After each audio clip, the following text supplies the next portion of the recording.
नमस्कार दोस्तों, एक बार फिर आपका स्वागत है अपने चैनल प्रेम रौतेला में। आज की इस वीडियो में हम क्लास नाइन्थ की एनसीईआरटी में ज्योग्राफी के महत्वपूर्ण प्रश्नों को देखेंगे, जो आगामी सभी एग्जाम के लिए महत्वपूर्ण प्रश्न होंगे। तो पहला प्रश्न है, भारत का सबसे पूर्वी देशांतर क्या है? तो भारत का जो सबसे पूर्वी देशांतर है वह है 97 डिग्री 25 मिनट पूर्व। दूसरा प्रश्न है, भारत के भूभाग का कुल क्षेत्रफल कितना है? तो जगह 32.8 लाख वर्ग किलोमीटर। तीसरा प्रश्न है, भारत की स्थल सीमा की लंबाई। तो भारत की स्थल सीमा की लंबाई है 15,200 किलोमीटर। चौथा प्रश्न है, भारत का मानक याम्योत्तर है। तो यह 82 डिग्री 30 मिनट देशांतर रेखा। पांचवा प्रश्न है, सुएज नहर का निर्माण किस वर्ष हुआ था? तो यह हुआ था 1869 में।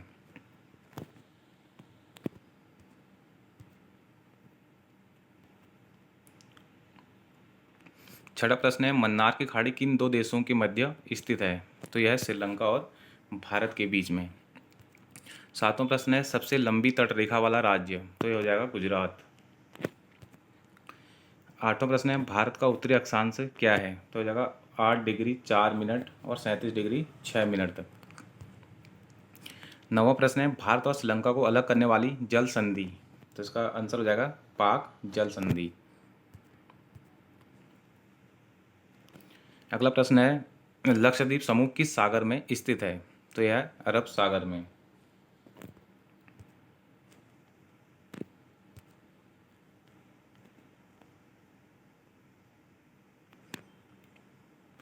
ग्यारहवां प्रश्न है, एक स्थलीय भाग जो तीनों ओर से समुद्र से घिरा हो तो उसे क्या कहा जाता है? प्रायद्वीप। 12वां प्रश्न है, पूर्वी घाट का सर्वोच्च शिखर है। तो यह सर्वोच्च शिखर है झिंडागढ़ा झिंडागढ़ा।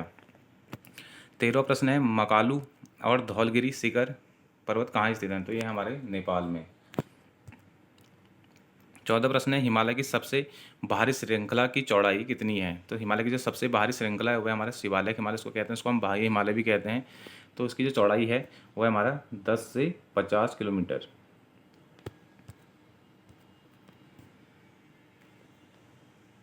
अगला प्रश्न है, दोआब कहलाता है। तो दोआब कहलाता है दो नदियों के बीच का जो भाग होता है उसको हम क्या कहते हैं? दोआब।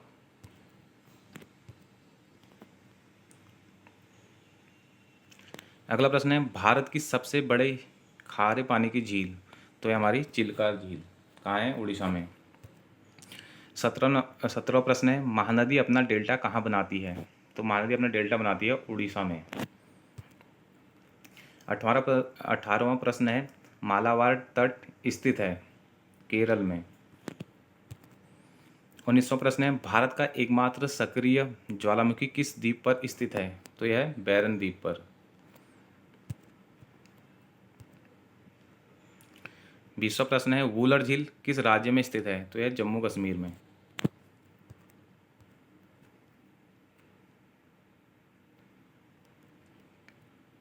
अगला प्रश्न है, नर्मदा नदी का उद्गम कहाँ से होता है? तो नर्मदा नदी का जो उद्गम होता है वो होता है अमरकंटक पर्वत से।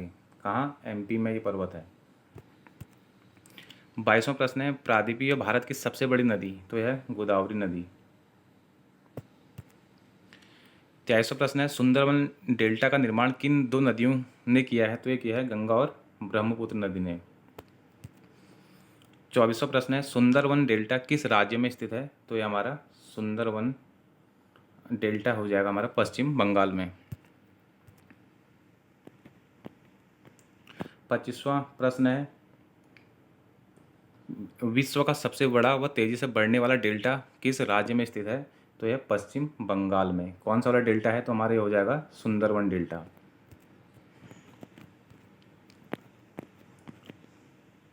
26वां प्रश्न है, इसमें थोड़ा सा करेक्शन करेंगे। इसमें लिखा है रॉयल बंगाल, तो यह है रॉयल टाइगर। तो रॉयल टाइगर पाए जाते हैं सुंदरवन डेल्टा में। ठीक है, तो इसको देख लेंगे ये बंगाल की जगह टाइगर हो जाएगा। तो रॉयल टाइगर पाए जाते हैं कहाँ? हमारे सुंदरवन डेल्टा में। 27वां प्रश्न है, गंगा नदी की लंबाई तो हो जाएगी 2500 किलोमीटर। 28वां प्रश्न है, दिहांग नदी के नाम से किस नदी को जाना जाता है? तो ये जाना जाता है ब्रह्मपुत्र नदी को। 29वां प्रश्न है, ब्रह्मपुत्र नदी को बांग्लादेश में किस नाम से जाना जाता है? तो बांग्लादेश में इस ब्रह्मपुत्र को जमुना नदी के नाम से जाना जाता है।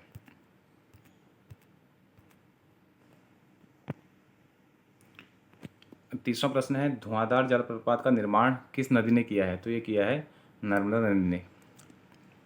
तो नर्मदा नदी ने क्या किया है? धुआंधार जलप्रपात का निर्माण। प्रश्न इस तरीके से पूछा जाता है कि धुआंधार जलप्रपात किस नदी पर स्थित है? तो उसका आंसर भी क्या जाएगा? नर्मदा। 31वां प्रश्न है, नमामि देवी नर्मदे योजना किस राज्य ने शुरू की थी? तो ये की थी एमपी ने, मध्य प्रदेश ने। 32वां प्रश्न है, कौन सी नदी भ्रंश घाटी पर बहती है? तो ये बहती है भ्रंश घाटी पर तापी नदी। 33वां प्रश्न है, भारत का सबसे बड़ा जलप्रपात कौन सा है? तो भारत का सबसे बड़ा जलप्रपात हमारा वह है कुंचिकल जलप्रपात।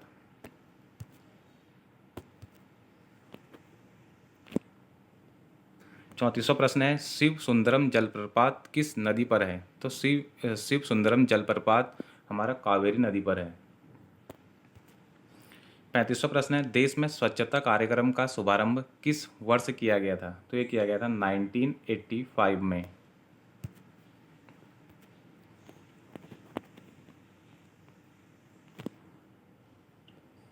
अगला प्रश्न है हमारा, बंगाल का शोक किसे कहते हैं? तो ये कहते हैं दामोदर नदी को।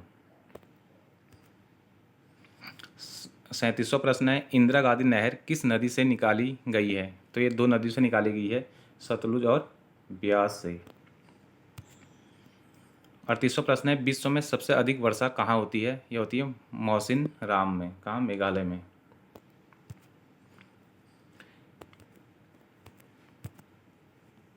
अगला प्रश्न है, ग्रीष्म ऋतु में उत्तरी मैदानों में बहने वाली पवन को क्या कहा जाता है? तो ग्रीष्म ऋतु में जो उत्तरी मैदानों में जो पवन बहती है उसको लू के नाम से जाना जाता है। 40वां प्रश्न है, भारत में मानसून का आगमन। तो भारत में जो मानसून का आगमन होता है वो जून के प्रारंभ में होता है।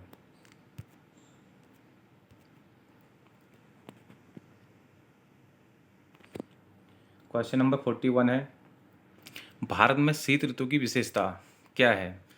तो शीत ऋतु में क्या होते हैं? ठंड के मौसम में दिन गर्म होते हैं और रात ठंडी होती है। तो क्या हो जाएगा? ठंड के मौसम में दिन गर्म और रात ठंडी।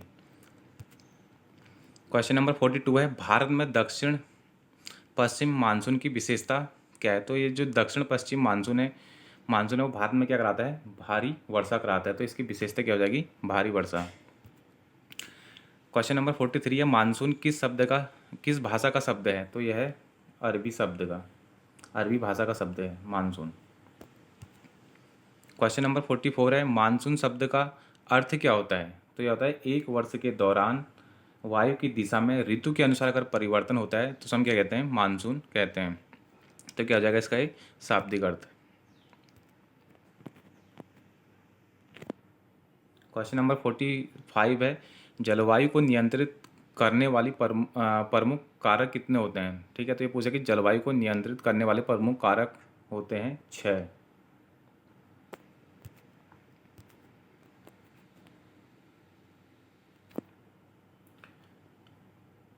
अगला प्रश्न है क्वेश्चन नंबर 46 है, भारत के किस भाग में दैनिक तापमान अधिक होता है? तो यह होता है भारत के मरुस्थल में।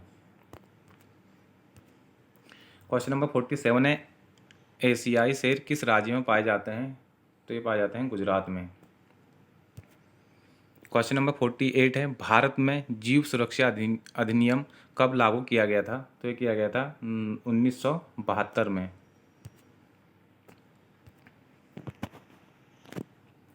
क्वेश्चन नंबर 49 है, एक सींग वाले गैंडे किस राज्य में पाए जाते हैं? तो ये पाए जाते हैं असम में। क्वेश्चन नंबर 50 है, ज्वार भाटा के कारण कौन से वनों का निर्माण होता है? ठीक है, जब ज्वार भाटा उड़ते हैं तो मैंग्रोव वन का क्या होता है? निर्माण होता है।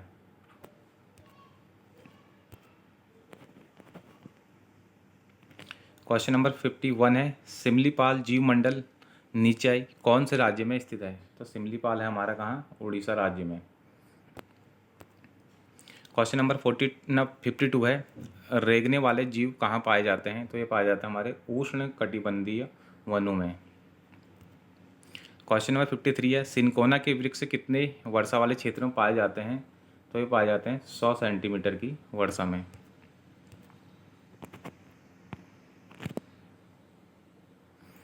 क्वेश्चन नंबर 54 है, रबर का संबंध किस प्रकार की वनस्पति से है? तो यह उष्णकटिबंधीय वनों से। क्वेश्चन नंबर 55 है, जो अंतिम प्रश्न भी है आज की वीडियो का, यह है कोरियोलिस बल क्यों उत्पन्न होते हैं? तो ये होते हैं पृथ्वी के घूर्णन के कारण। तो इसका आंसर क्या हो जाएगा? पृथ्वी के घूर्णन के कारण। अगर वीडियो पसंद आई है तो वीडियो को लाइक, शेयर और सब्सक्राइब करना ना भूलें। Thank you for watching.